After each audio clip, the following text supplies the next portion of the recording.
It is the 22nd of the 10th, 2013. 28 signs that the West Coast is being absolutely fried with nuclear radiation from Fukushima. Very interesting article. The Truth Wins by Michael Snyder. The map on the left comes from the Nuclear Emergency Tracking Center. It shows the radiation levels at radiation monitoring stations all over the country are elevated. As you will notice, this is particularly true along the west coast of the United States. Every single day, 300 tons of radioactive water from Fukushima enters the Pacific Ocean. That means the total amount of radioactive material released from Fukushima is constantly increasing, and it is steadily building up in our food chain. Ultimately, all this nuclear radiation will outlive all of us by a very wide margin. They're saying that it could take up to 40 years to clean up Fukushima disaster, and meanwhile, countless innocent people will develop cancer and other health problems as a result of the exposure to high levels of nuclear radiation. We're talking about nuclear disaster that is absolutely unprecedented and is constantly getting worse. The following are 28 signs that the west coast of North America is being absolutely fried with nuclear radiation from Fukushima. 1. Polar bears, seals, and walruses along the Alaska coastline are suffering from fur loss and open sores. Wildlife experts are studying whether the fur loss and open sores detected in 9 polar bears in recent weeks is widespread and related to similar incidents among seals and walruses. The bears were among 33 spotted near Barrow, Alaska during routine survey work along the Arctic coastline. Tests showed that they had loss of fur and other skin lesions, the U.S. Geological Survey said in a statement. 2. There's an epidemic of sea lion deaths along the California coastline. An island, Rickaries off the southern California coast, 45% of the pups born in June have died. And Sharon Millen, a wildlife biologist for the National Marine Fisheries Service based in Seattle, normally less than 1/3 of the pups would die. It's gotten so bad in the past 2 weeks that the National Oceanic and Atmospheric Administration declared an unusual mortality event. 3. Along the Pacific coast of Canada, the Alaskan coastline, the population of sockeye salmon is at historic low. Many are blaming Fukushima. 4. Something is causing fish all along the west coast of Canada to bleed from their gills, bellies, and eyeballs. 5. A vast field of radioactive debris from Fukushima that is approximately the size of California has crossed the Pacific Ocean and is starting to collide with the west coast. 6. It's being projected that the radioactivity of coastal waters off the U.S. west coast could double over the next 5 to 6 years. Experts have found high levels of cesium-137 in plankton living in the waters of the Pacific Ocean between Hawaii and the west coast. 8.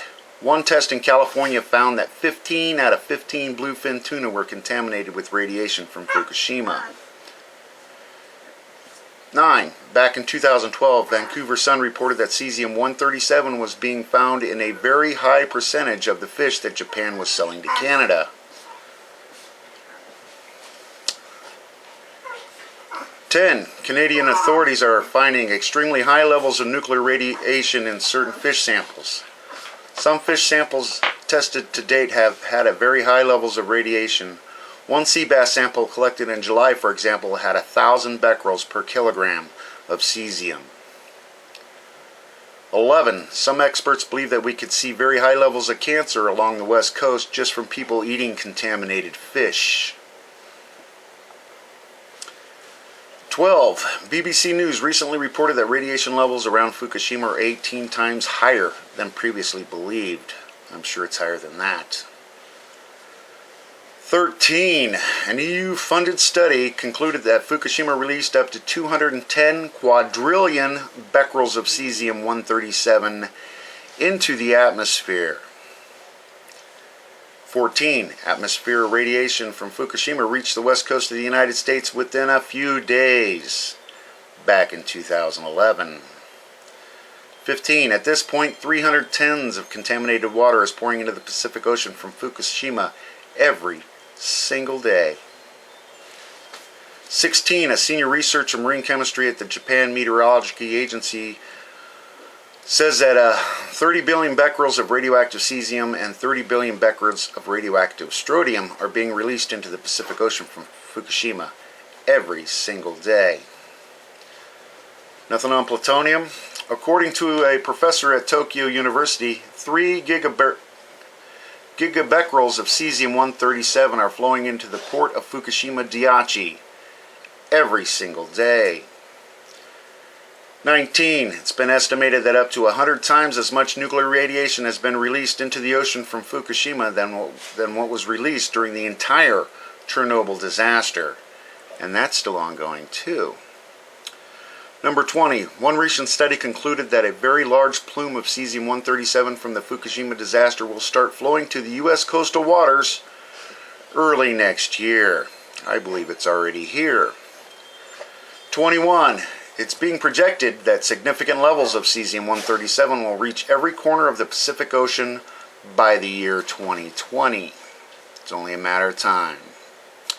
22. It's being projected that the entire Pacific Ocean will soon have cesium levels 5 to 10 times higher than what we witnessed during the era of heavy atomic bomb testing in the Pacific many decades ago.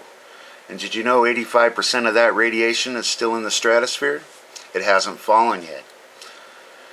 23. The immense amount of nuclear radiation getting into the water in the Pacific Ocean has caused environmental activist Joe Martino to issue the following warning. Quote, "Your days of eating Pacific fish are over." 24. The iodine-137 and iodine-131, cesium-137, and strontium-90 that are constantly coming from Fukushima are going to affect the health of those living in the northern hemisphere for a very, very long time. Just consider what Harvey Wasserman had to say about this. Iodine-131, for example, can be ingested into the thyroid, where it emits beta particles that damage tissue. A plague of damaged thyroids have already been reported among as many as 40% of the children in the Fukushima area. That percentage can only go higher in developing youngsters. It can stunt physical and mental growth. Among adults, it can cause a very wide range of ailments, including cancer. Cesium-137 from Fukushima has been found in fish caught as far away as California. It's spreading through the body. It tends to accumulate in the muscles. Strontium-90's half-life is around 29 years. It mimics calcium and goes to our bones. Very, very bad. 25. According to a recent Planet InfoWars report, the California coastline is being transformed into a dead zone. The California coastline is becoming like a dead zone.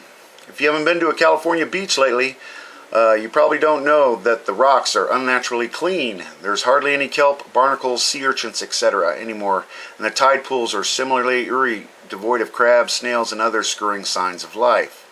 And especially as compared to 10 to 15 years ago, when one was wise to wear tennis shoes on a trip to the beach in order to avoid cutting one's feet on all the stuff of life. Broken shells, bones, glass, driftwood, etc. There's also been days where I am hard-pressed to even find a half-dozen seagulls and or terns on the county beach. You can still find a few gulls trolling around the picnic areas and some of the restaurants, with outdoor seating areas for food, of course. But when I think back to 10-15 years ago, the skies all around the beaches were literally filled with seagulls and the haunting sounds of their cries both day and night. Now it's unnaturally quiet. 26. A study conducted last year came to the conclusion that radiation from the Fukushima nuclear disaster could negatively affect human life along the west coast of North America and Mexico to Alaska for decades. I'm talking centuries. 27. According to the Wall Street Journal, it's being projected that the cleanup of the Fukushima could take up to 40 years to complete. And that is a joke. Finally, number 28. Yale professor Charles Perrow is warning that if the cleanup of Fukushima is not handled with 100% precision, that humanity could be threatened for thousands of years.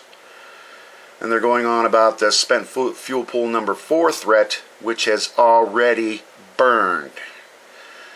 Are you starting to understand why so many people are so deeply concerned about what's going on at Fukushima? For much more on all of this, please check out our video posted below, and I will provide the links, of course. Reading through the E&E comments, I stumbled across this article, and it is true. What are we going to do? Enjoy while you can, people. Thanks.